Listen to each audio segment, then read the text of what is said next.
بسم اللہ الرحمن الرحیم رب اشرح لی صدری ویسر لی امری واحلل عقدۃ من لسانی یفقہوا قولی۔ حضرت داؤد علیہ السلام اور ایک بیوہ کا عجیب واقعہ۔ مورخین نے کتاب تاریخ میں لکھا ہے، ایک خاتون حضرت داؤد علیہ السلام کی خدمت میں حاضر ہوئی اور عرض کیا، اے خدا کے نبی، آپ کا پروردگار عادل ہے یا ظالم؟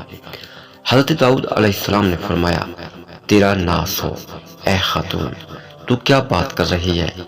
رب تعالیٰ تو سراسر عدل و انصاف ہے، وہ ذرا برابر بھی کسی پر ظلم نہیں کرتا۔ پھر اس سے پوچھا کہ تم ایسا کیوں کہہ رہی ہو، تمہارا قصہ کیا ہے؟ اس عورت نے اپنا قصہ بیان کرنا شروع کیا، اے خدا کے نبی، میں ایک عورت ہوں، میری 3 بچیاں ہیں جن کی پرورش میں اپنے ہاتھ سے سوت کاٹ کاٹ کے کرتی ہوں۔ میں دن پر اور بعض اوقات راتوں کو جاگ کر سوت کاٹتی ہوں۔ گزشتہ روز میں اپنا کاٹا ہوا سوت ایک سرخ کپڑے میں باندھ کر اسے بیچنے کے لیے بازار جانا چاہتی تھی تاکہ اس کی آمدنی سے بچیوں کے کھانے پینے کا بندوبست کروں، لیکن اچانک ایک پرندہ مجھ پر ٹوٹ پڑا اور سرخ کپڑے کا ٹکڑا جس میں نے سوت باندھ رکھا تھا اسے گوشت کا ٹکڑا سمیٹتے ہوئے لے اڑا۔ میں یوں ہی حسرت و یاس سے ہاتھ ملتے رہ گئی۔ اب میرے پاس کچھ نہیں کہ میں اپنے بچیوں کو کھانا ہی کھلا سکوں۔ ابھی وہ خاتون حضرت داؤد علیہ السلام سے اپنی داستان بیان کر رہی تھی کہ اتنے میں آپ کے دروازے پر دستک ہوئی۔ حضرت داؤد علیہ السلام نے آنے والے گھر میں داخل ہونے کی اجازت مرحمت فرمائی۔ اجازت ملتے ہی 10 تاجر یکے بعد دیگرے اندر داخل ہوئے، جن میں سے ہر ایک کے ہاتھ میں 100 دینار تھے۔ تاجروں نے عرض کیا، خدا کے نبی، ہمارے ان دیناروں کو ان مستحقین تک پہنچا دیں۔ حضرت داؤد علیہ السلام نے پوچھا، میرے پاس یہ مال حاصل کرنے کا سبب کیا ہے؟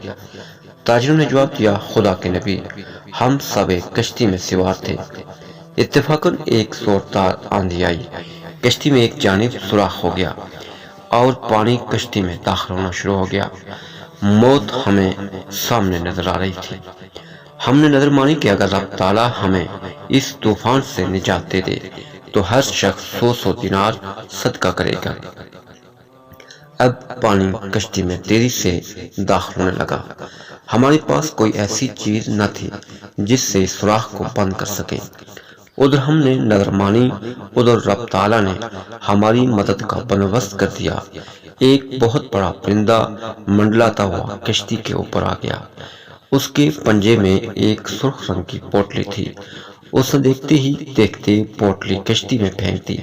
ہم نے لپک کر اس پوٹلی کو پکڑا، اس میں کاٹا ہوا سوت تھا۔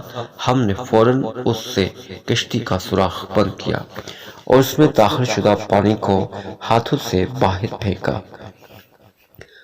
تھوڑی دیر بعد طوفان تھم گیا اور یوں ہم موت کے منہ سے واپس آئے۔ اب یہ صدقے کی رقم آپ کے ہاتھوں میں ہے، آپ جسے چاہیں اسے دے دیں۔ یہ سن کر حضرت داؤد علیہ السلام اس بیوہ عورت کی طرف متوجہ ہوئے اور فرمایا، پروردگار تیرے لیے بحر بر میں تجارت کر رہا ہے اور تو ہے کہ اس کو ظالم کرتا رہی ہے، استغفر اللہ۔ پھر آپ نے وہ دینار اس خاتون کے حوالے کرتے ہوئے فرمایا، جاؤ انہیں اپنی بچیوں پر خرچ کرو۔